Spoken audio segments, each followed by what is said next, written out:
Nasib baik Serda Wahyu yang viral selamatkan bocah disandera, dapat hadiah umrah gratis dari Panglima TNI.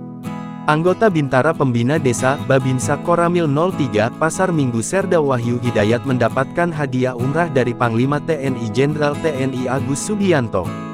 Hadiah itu merupakan ganjaran atas aksi heroik Serda Wahyu Hidayat saat menyelamatkan bocah dari penyanderaan di pos polisi lalu lintas Pejaten, Jakarta Selatan, pada Senin tanggal 28 Oktober tahun 2024. Kala itu, Serda Wahyu Hidayat juga sempat viral dan mendapatkan ucapan terima kasih dari berbagai kalangan di tempat.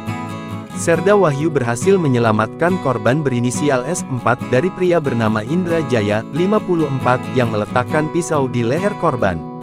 Sebuah pencapaian yang membuat Panglima TNI, Jenderal TNI Agus Subianto, memberikan apresiasi dengan memberangkatkan Serda Wahyu untuk menunaikan ibadah umroh dalam waktu dekat, tulis keterangan resmi Pusat Penerangan Puspen TNI Kamis tanggal 31 Oktober tahun 2024 dilansir dari kompas.com. Keberanian dan kepedulian Serda Wahyu Hidayat dinilai sebagai teladan bagi prajurit TNI lainnya. Kedua hal tersebut juga diharapkan mampu menjadi inspirasi bagi masyarakat dalam menjaga keamanan dan ketertiban di lingkungan sekitar. Adapun, berdasarkan keterangan Puspen TNI, Serda Wahyu memang memiliki tugas utama untuk membina wilayahnya di Kelurahan Jati Padang, Pasar Minggu. Sehari-hari, Serda Wahyu bertugas mengelilingi wilayahnya, memastikan keamanan dan ketertiban bagi masyarakat.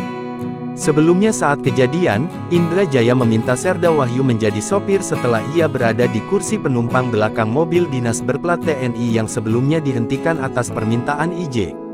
Dia minta disopirin sama saya. Pada saat dia minta disopirin, saya pura-pura tidak bisa membawa mobil matic. Padahal, mobil apa saja saya bisa, ujar Wahyu. Menanggapi permintaan tersebut, Wahyu menyarankan agar petugas kepolisian menggantikan posisinya di kursi kemudi. Ketika sudah berada di samping pelaku yang masih memegang pisau, Wahyu langsung menarik es dari pelukan Indra Jaya. Sedangkan petugas polisi yang duduk di kursi kemudi langsung memutar balikkan badan berupaya mengambil pisau dari tangan Indra Jaya. Saya ambil anaknya, saya tarik, saya keluarkan, saya tenangkan, saya kasih minum, lalu saya kasih ke Bukasatlantas Polres Metro Jakarta Selatan Kompol Yunita Rungkat, ungkap Wahyu. Download Tribun X sekarang, menghadirkan lokal menjadi Indonesia.